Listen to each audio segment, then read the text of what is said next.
All right, on this episode of Bowks Talking Bouts, excited to be talking to an individual who is competing at BKFC 49 on August the 25th. It's a very intriguing fight with Bryan Duran and Dakota Highpine getting out there and testing skills, and great having Dakota on the show for the first time. How's everything going there, man? You having a good day so far? Oh yeah, I went to a softball or baseball game this morning. Had a little bit of time, so trying to hit the interview, and I want to get more exposure, so this is one way to do it. Yeah, no doubt, man. What was the baseball game you just checked out, though? The Great Falls Voyagers here in town. Oh, nice. How was that? They're still playing. I had to run home and do a couple things before I got on the interview, so... Just interesting, though. Shows how, connected to the community you are. And I guess part of the reason I wanted to kind of go along with that thread, I'm noticing this is your first BKFC fight outside of the home state of Montana. So, how does that kind of feel? Just kind of getting to, step outside of the immediate area a little bit and just readying to fight in Miami here? For me, I know that's a pretty far away. The farthest I've probably been was Kansas City when I was 13. Went to World Championships for boxing there, for USA Boxing. But yeah, Miami has always been a place I wanted to visit. And now that I get to go see it, plus fight in Miami, it's such a big thing for me. I feel accomplished, and I'm just ready for it. I want to take it all in. I've never been to a beach, never really been that far away, so it's a new thing for me. Yeah, and it seemed like it came around pretty quickly per a post you had there. When did this bout offer come your way? Because you had last fought in the earlier part of June there. So, not the quickest turnaround in the world per se, but still fairly quick. A bit over 2 months after the fact. So when did this bout offer initially come your way, I guess? I would have to say just a few weeks after, maybe a month. And I don't know, I've watched Bryan from the beginning, and I've watched Tom's show from the beginning, and those are two of my favorite fighters. So when they threw the contract at me and said it was for Bryan Duran, I was like, yeah, let's do it. It's not every day you fight your favorite fighter, And definitely a lot I want to talk about with the fight specifically, but I feel like I'd be remiss if I didn't touch on the Tom Show shout out there, because I was talking to him the other day actually, and I was kind of a little bit taken aback to hear that he's looking at this next fight as his actual retirement fight from bare knuckle. So how does it feel to be, I guess, competing on the same card with him as he's readying for his swan song from the sport? Well, I've seen that too, and I don't know, just to be on a card with him, plus him being my favorite fighter, I don't know how to approach it, or just to say hi, because he knows I'm a BKFC fighter, and I told him, I'm a big fan, and hopefully one day we get on a card together, and this is it. It's a big thing. I've never felt more excited, or this is a big feeling for me. Yeah, and it seemed like you really went back to the drawing board after your last fight there against Ryan Ibsen at BKFC 44. In your post-fight interview, you were talking about, I guess, wanting to develop that greater understanding of the reach, and it seemed like there were some other things you were looking to, I guess, sharpen up a little bit. Do you feel like you were able to, I guess, sufficiently do that? Obviously you're going to continue to grow and refine, but did you, I guess, experience a level of growth since the last fight that you're, I guess, particularly pleased with, ready to show off here? Yes, a lot better footwork. I usually don't use my left a lot as my power, but This one walking in, my left's going to be there. He's going to fill it, and I'm sorry to say it, but Bryan, he's got to go down. I'm doing it for Montana.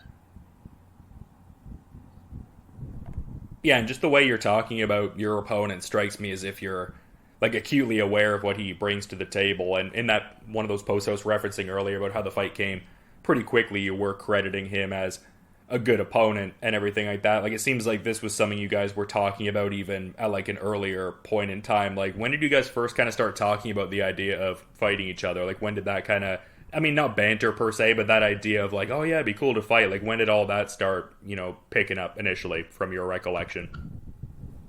From my recollection, I think after my first BKFC fight, he said he needed an opponent, and I seen it on Instagram, and he asked me, or like, I just put on, like, I'd fight you if we got the chance. Like, I'll be your opponent. And he was like, that's what's up. Like, we could do that. And came into the future, and we were, like, when I got the contract, and I signed it, and I sent it back, he was like, you got your dream, and it came true. And I was like, it's not every day you fight your favorite fighter, so it's definitely a big thing coming from Great Falls, being such a small town and not a lot of people here, to go in a fight in front of half the town, maybe. Like, this is big. And I think it's a big comment to, describe him as your favorite fighter. Like, what is it about Bryan Duran that you would say, I guess, makes him your favorite fighter? Well, he's one of my favorite fighters. I would say since the beginning, first time I ever seen him, like, his persona, when he hops in the ring, he's jacked up, he's ready. And the best people could hop in there with you and, like, be a gladiator just as well. So I give him all respect and nothing but. Yeah, I mean, I get what you mean, and I mean, I think his record reflects that kind of intensity in a certain sense, too, just being 4-0 in BKFC with a 100% finishing rate, so definitely, yeah, bringing that excitement you're talking about. Yeah, definitely. And, I don't know, I just like his fighting style. That's one of the things that caught me on first, and I just knew he's a fighter, he's a scrapper. I'm a fighter, I'm a scrapper, and everybody in Great Falls, like, they know who I am. They know the name. Yeah, it seems like he's getting back to featherweight here. Just, he debuted in BKFC at 145, but noticed his subsequent fights were either like 160 catch weights or up at lightweight there. So kind of an interesting facet that he's getting back down to 145 for the first time in a little bit here. Yeah. And when he went down to 145, I was like, oh man, that's because the last one I seen him fight, he was 160, 165 or something like that. So it's a pretty big drop in weight, but I'm excited to see where it puts us. Yeah, and it seems like from what I can tell, doing some like research on you, it seems like Diesel's Counterpunch Gym is like the predominant space you've been working at. And I mean, if that is the case, I guess I'm curious like who you might have been working with, like sparring partner wise, that maybe has like a similar body type or similar stylistic attributes to your opponent here. Like, how are you going about curating the camp for this one here? I've been trying to go around to different gyms and just spar with different people, because I don't know, his style, a lot of people don't do it, aggressive, stuff like that. Like, I like to be aggressive, but I'm stepping back, being a little defensive on this one.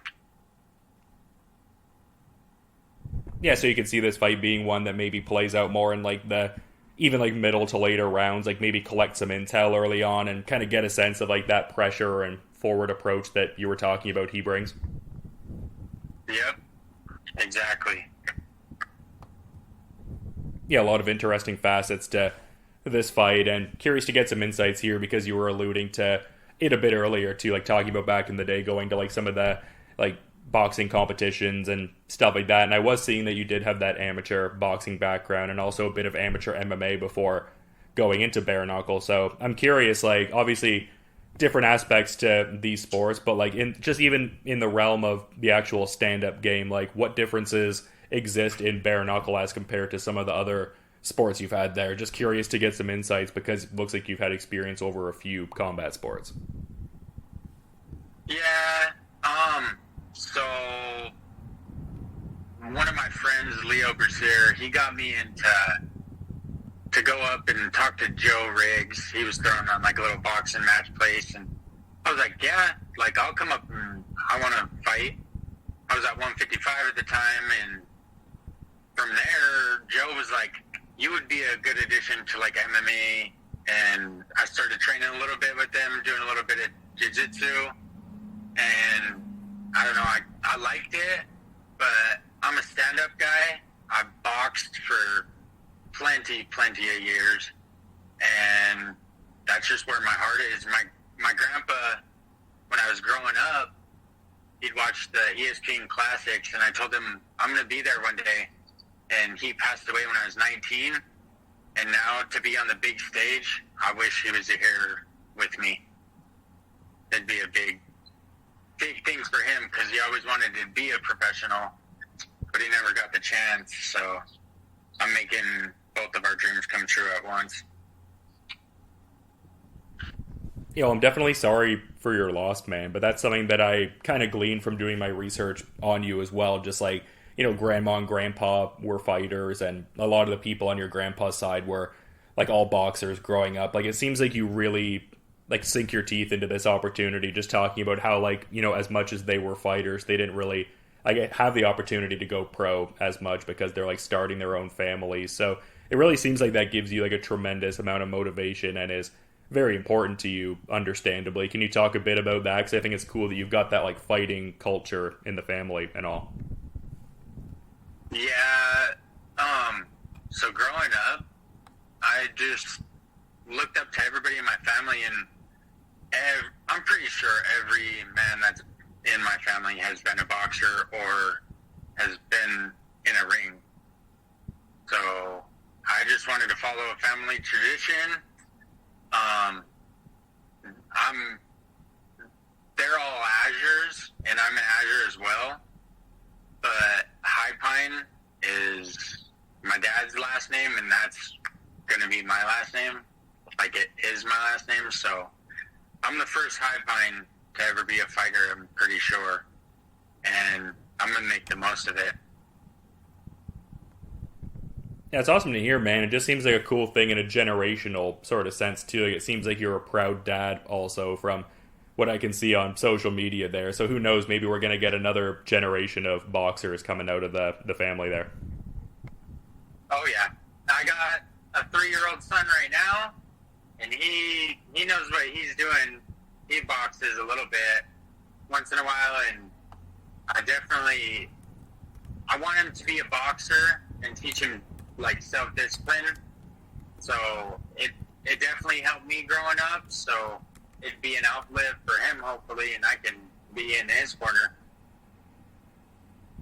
Yeah, that would be great, man. But kind of pulling it back to like talking about a guy that's very much in your corner, like you were talking about the quality of work with a guy like Joe Riggs. I mean, that just seems like such a great team that's even like developed out there. It seems like so many great guys like train under him and everything. And I mean, great knowledge being that he's a former UFC veteran, just in terms of the martial arts know-how in general, but also just what he's done in BKFC, having previously fought for that light heavyweight world title. I mean, like, that must have been such a significant thing for you. Like, it seems like it really even got you in the sport initially. Like, can you speak to, I guess, that camaraderie with Joe Riggs there and just how important he's been to your overall development as a fighter? My development, he didn't even have to give me a boxing match when I first met him, but he gave me a chance, and he found the diamond in the rough. I fought for him probably 13 times, and I won 12.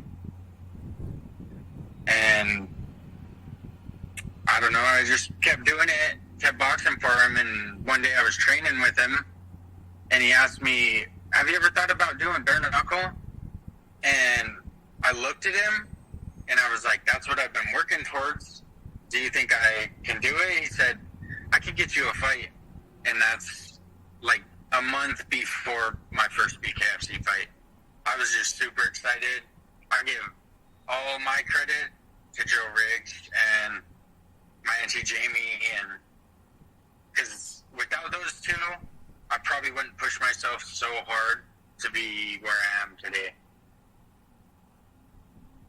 Yeah, I love hearing about the motivation there, but I guess kind of going back to my earlier question about differences in the combat sports there, because you've had the glove boxing experience that we're talking about. I know some bare knuckle fighters will almost like adopt additional like measures to like strengthen their hands, like the Muay Thai board work or like gripping sand or punching rice, like stuff of that kind of persuasion. Like, is that anything you do? Like, I know some fighters almost kind of scoff at it and they're like, I just kind of do like the normative like boxing kind of work that I would do in that sort of camp. Like, where are you at in that regard? Are you doing some extra like specific hand strengthening techniques for bare knuckle? Yes, lots and lots, especially on my wrists, because that's where most of the injuries come from. And just trying to do some board work and sand and rice, rubbing rice. As much as anything that I could do to strengthen my hands, I've been trying to do it, so. Yeah, it makes sense. I mean, it seems like it would pay dividends for a sport like this, but you've been great with your time, Dakota, and it's been great getting to have these insights from you and talk to you ahead of what looks like a very intriguing fight, but just, being mindful of your time and schedule, man. Just curious if there's maybe like a final parting thought you'd like to add as we're sort of wrapping things up here, though. I just want to give a shout out to my wife, Cutter Deschner, because I wouldn't be the man I am today without her. And I just want to say I love her. And she pushed me to be the man and the fighter. And when I don't want to train, she says, "You better get your ass up, go to the gym." I'm like, okay. So it's all her, and I'm glad to have her. Well, it's an awesome shout out, man. Glad you have that in your life. The love of a great partner is always something that can be just hugely uplifting. So great to hear that you've got that going. And yeah, awesome shout out, and very much looking forward to BKFC 49. And just to reiterate, very much appreciate you giving such good insights ahead of this fight on August 25th. But until then, man, you have a good rest of your day and a good rest of your weekend as well. All right, you too, and thank you so much for the interview.